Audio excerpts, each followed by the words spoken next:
Selamat datang di video kami hari ini. Batuk kering bisa sangat mengganggu dan sangat menyakitkan. Tapi tahukah kamu bahwa ada beberapa obat rumahan yang dapat membantu mengatasinya? Dalam video ini, kami akan membahas 5 obat rumahan untuk batuk kering yang bisa membantumu mengatasi masalahmu. Pertama, madu. Madu adalah obat alami yang sudah terbukti efektif dalam mengatasi batuk kering. Cara mengonsumsinya cukup mudah, tinggal menambahkan 1 sendok teh madu ke dalam segelas air hangat dan minum sebelum tidur. Kedua, jahe. Jahe adalah bahan alami yang memiliki sifat antiinflamasi dan antibakteri. Cara mengonsumsinya adalah dengan memarutkan 1 ruas jahe dan memasaknya bersama air selama beberapa menit. Setelah itu, tambahkan madu dan minum setiap hari.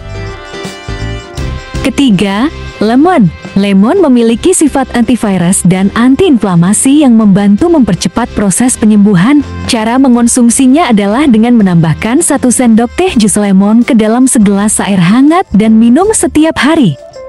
Keempat, bawang putih. Bawang putih memiliki sifat antibakteri dan antiinflamasi yang membantu meredakan gejala batuk kering. Kelima, minyak esensial eucalyptus. Minyak ini memiliki sifat antivirus dan antiinflamasi yang membantu melegakan tenggorokan dan membantu mencegah infeksi. Cara mengonsumsinya adalah dengan menambahkan beberapa tetes minyak esensial eucalyptus ke dalam air panas dan menghirup uapnya. Itulah beberapa obat rumahan yang dapat membantu mengatasi batuk kering. Ingatlah bahwa obat rumahan ini hanya berfungsi sebagai bantuan dan harus digunakan bersamaan dengan obat yang diresepkan oleh dokter. Terima kasih sudah menonton dan sampai jumpa lagi di video berikutnya.